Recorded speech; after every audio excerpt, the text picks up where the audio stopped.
medical center. That's really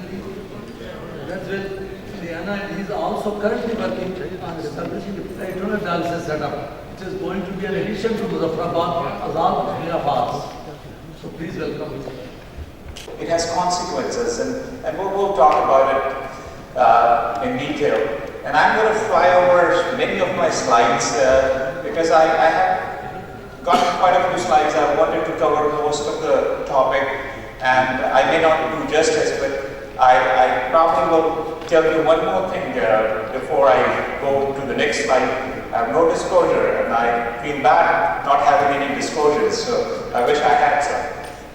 So this is me, and this is something that I really wanted to talk about just for a minute before I go to my talk again. So if this is a project that I have that I launched just a couple of weeks ago, this email talks, that this is the address of web address of the talk, and this is going to be free. I have already uploaded a talk, and I've gotten some setup that speakers from not just nephrology but any specialty can come and just contribute to this project.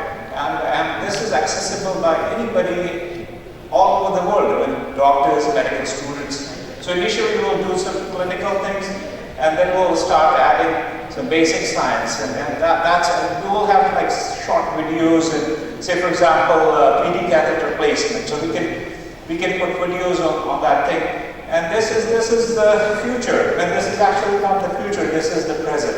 I've been invited by people from Silicon Valley to kind of present my project to them, and after going back to States, I'm planning to go there and just give them this presentation, because they want me to kind of like, they want to give me the support, the IT support, but I actually don't need IT support. I formed the whole website, and I would encourage you to go and check it out.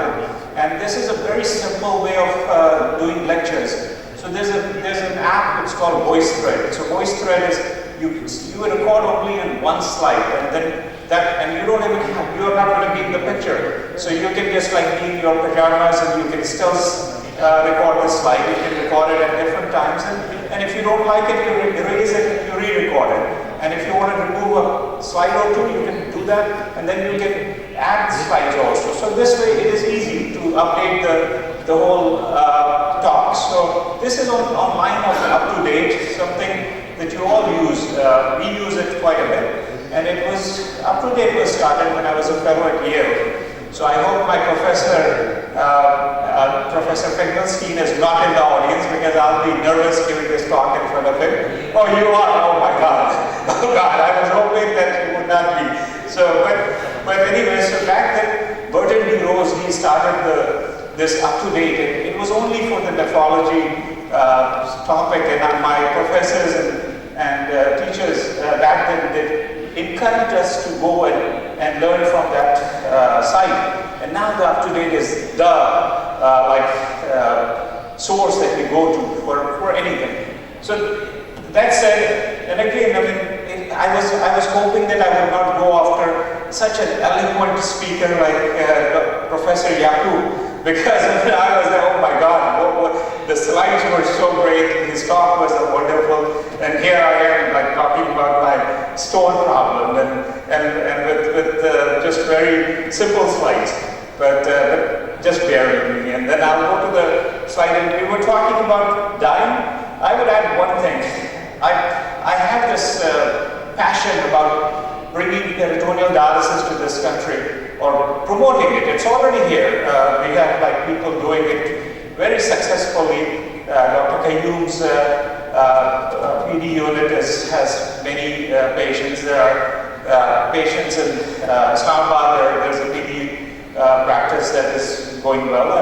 I met the Senate Chairman, Mr. Sanjrani, the other day, and we had a long talk. Professor Finkelstein, Professor Brown were with me, and we were asked to see the Federal Health Minister, and we could not see him because we were driving from Muzaffarabad, and Muzaffarabad, it was a long drive. We couldn't get to Islamabad on time, and then we have the PD unit all set and going in Muzaffarabad. It's going to be the first pilot project that will be launched in Pakistan, government supported. We met the health minister, Dr. Majid Khan there, and I think that this is wonderful. I mean, I tell you that, I know the stone, I'm here for the stone talk, but this is also very important, and maybe this part of my talk will be used for other nephrologists, to encourage other nephrologists in this country, and we will get there, I promise. This is my passion, this is my life right now. So let me go to the next, let me go to my talk. So, well, this is a question, and I'll go over the questions very quickly. So, simple question, recurrent kidney stone, which of the following would be the risk the person would be at risk for? So, the answer is all of the above. So, we think that he or she may have, may be at risk for having like CKD or ESRD or coronary artery disease, but it is everything. So, again, the prevalence is very high. I mean, in the United States, and I'll show you some slides that are studies that were done here at SIUT, but in states we have 15% of the people just kind of getting this stone problem at some stage of their life, and then we have in some part of the country, world, the incidence is very high. It all depends like how much fluid you're drinking and how much you're making. So some areas also they're consuming some things that make it even more like kind of frequent. So this is a pie chart. We know what kind of kidney stones are common, but we also, so the calcium oxalate we all know, but uric acid stones are, it looks like it's infrequent, but in our growing population with diabetes and obesity, this is becoming the problem. This is like one type that is just growing at an exponential rate. And then others, struvite, cystine, and calcium phosphate stone, and we'll talk about all kind of stones.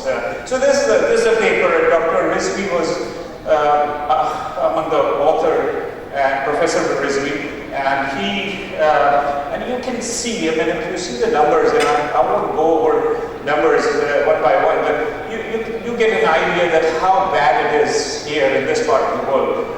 This kidney disease, like so many procedures, so many like patients going on dialysis. So same paper, and then if you see incidence of AKI 8%, so ESRD is 7.3. And mortality is high. So, and most of these patients, unfortunately, are living in villages. And those patients living in villages are the patients who don't get the basic health care. They live with pain, they live with infections, and they keep on getting worse. So what about the first stone? I mean, is this like a bad day, or is this just something serious?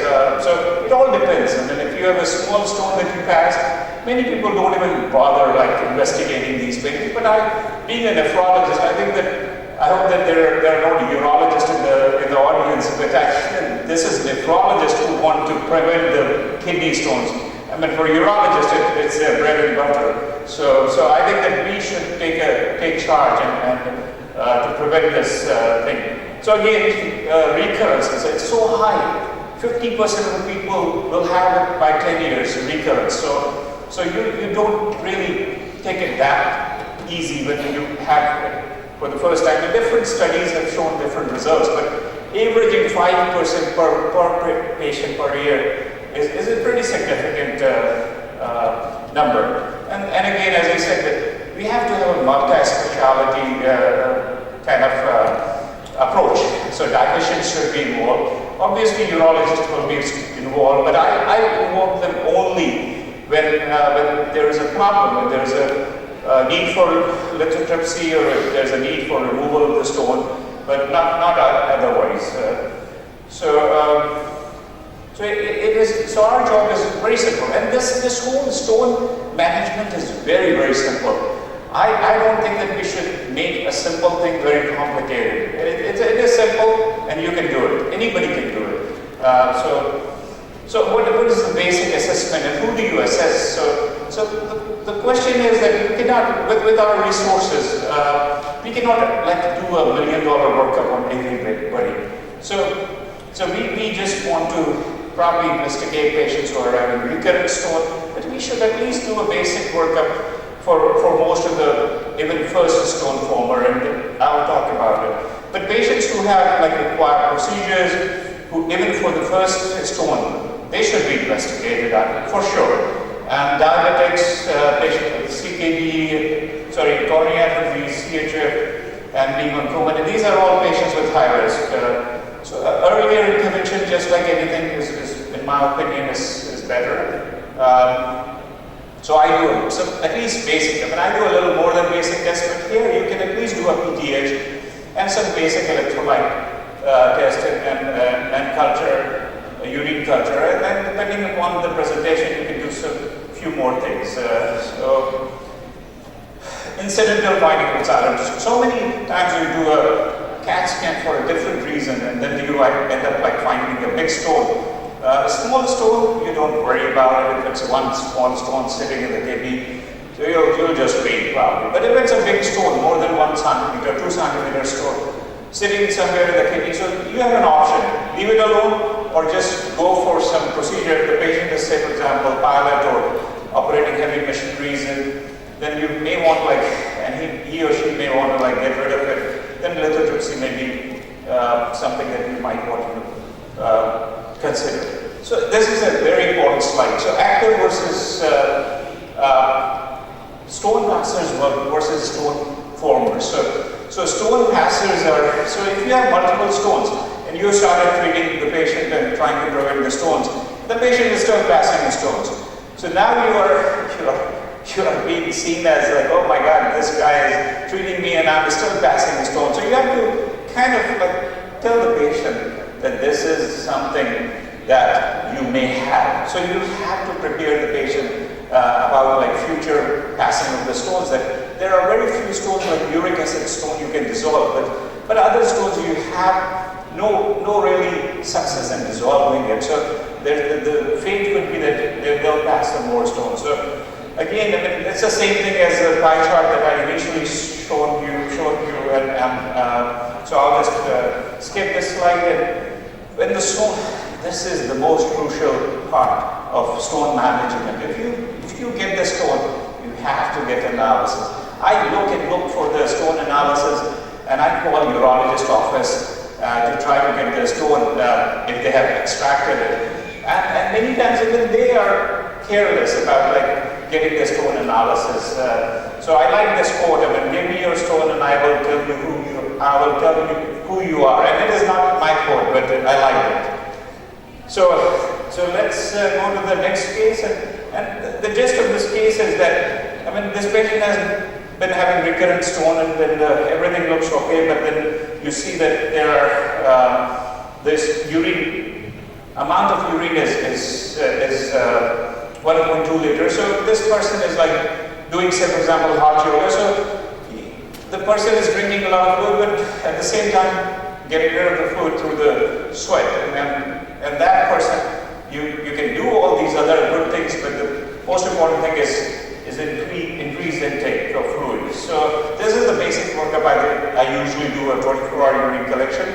At first time I do a cystine check also, just to make sure that they don't have high cystine, because the treatment for cystine stones are a little different, and that's a one-time thing, and then I usually repeat another sample. So if you keep going from one sample to 2 samples, so your chances of getting a good result or some result that you can make sense of goes up. So as you can see that there are 20% of the cases you cannot find any abnormality in those patients. So no cutoffs. This is an important concept that we like to have cutoffs. We like to have normal and abnormal. But in the stone practice, you will see that different hospitals have different cutoffs, and you have it is all on a continuum. So if a patient has 175 calcium and 175 milligram calcium in the 24-hour urine versus 220, So yes, 175 is less likely to have stone, but at the same time, the 220, it's all like relative. So you don't exclude anything based on one number.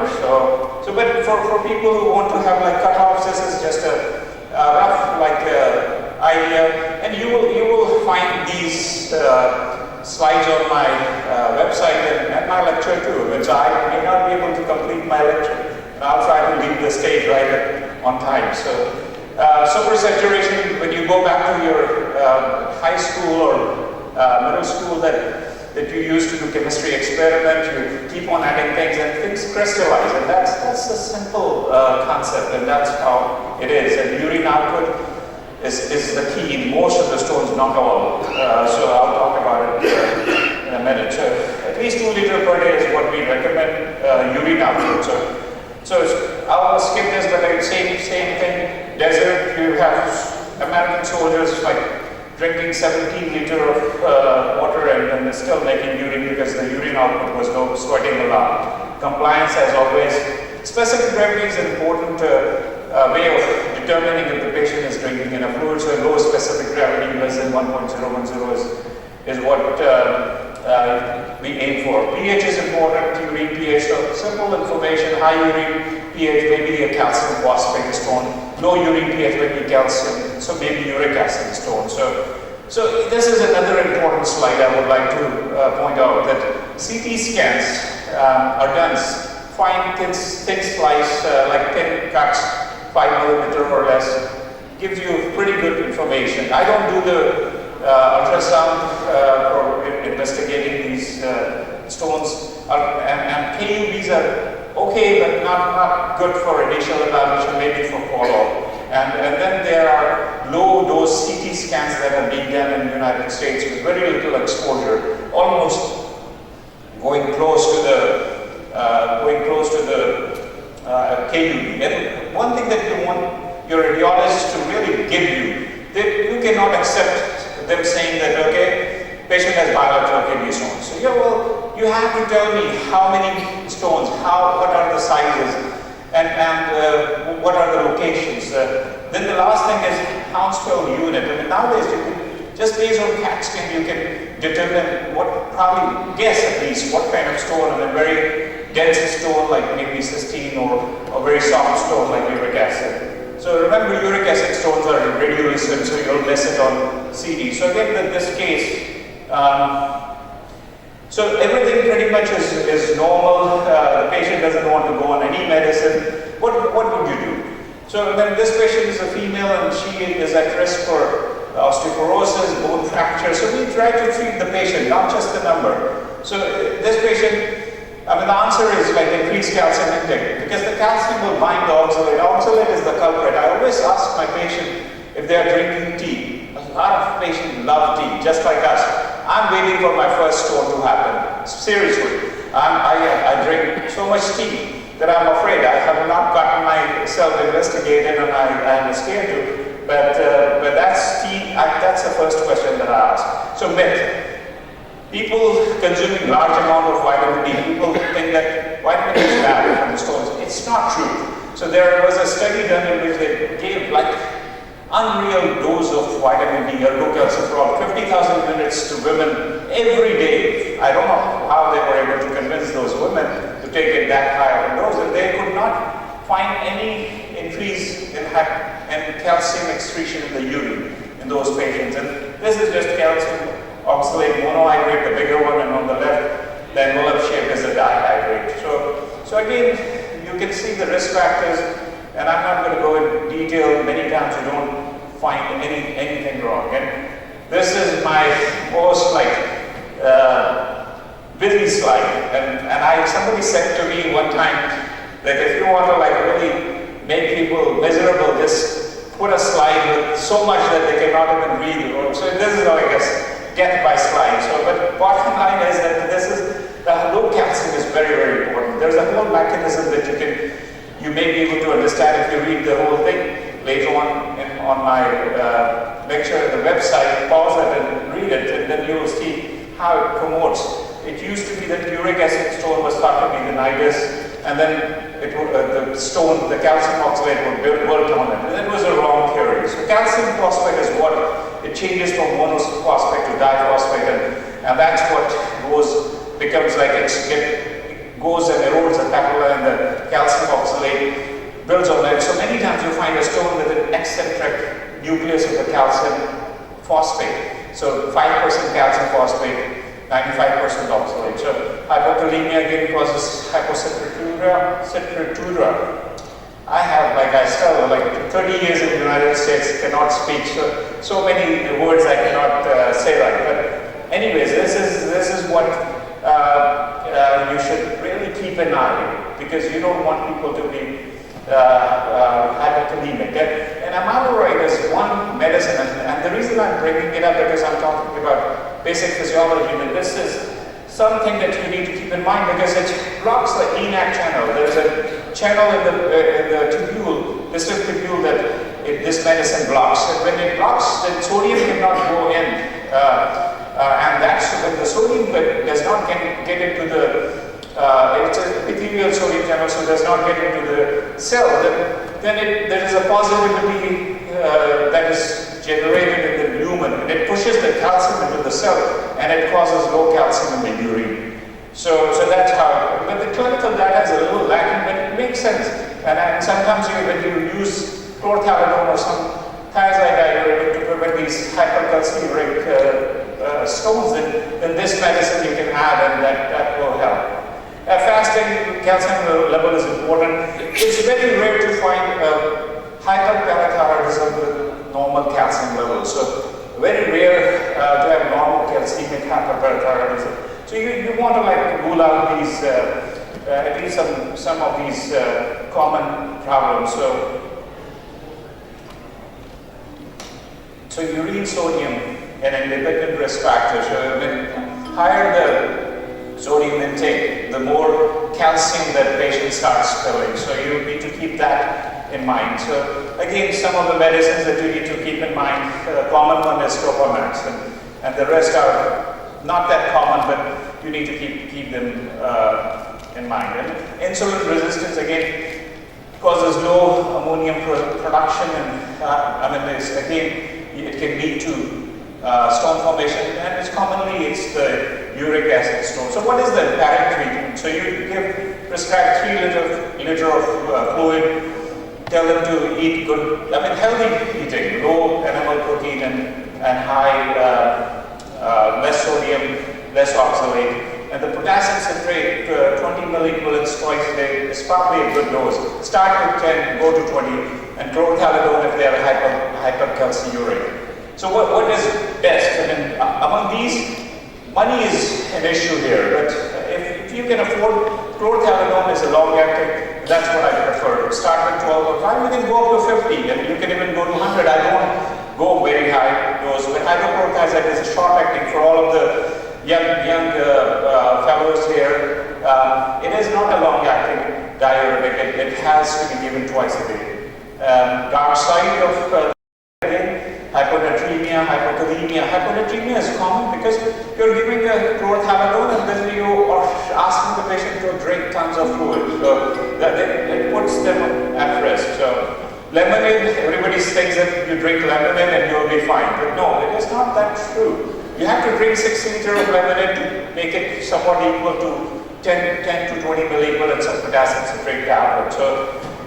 So again, RTAs and chronic diarrhea, you have to ask them about chronic diarrhea, very important. And again, I already talked about it. So uric acid stone, we talked about diabetics, and metabolic syndrome is what?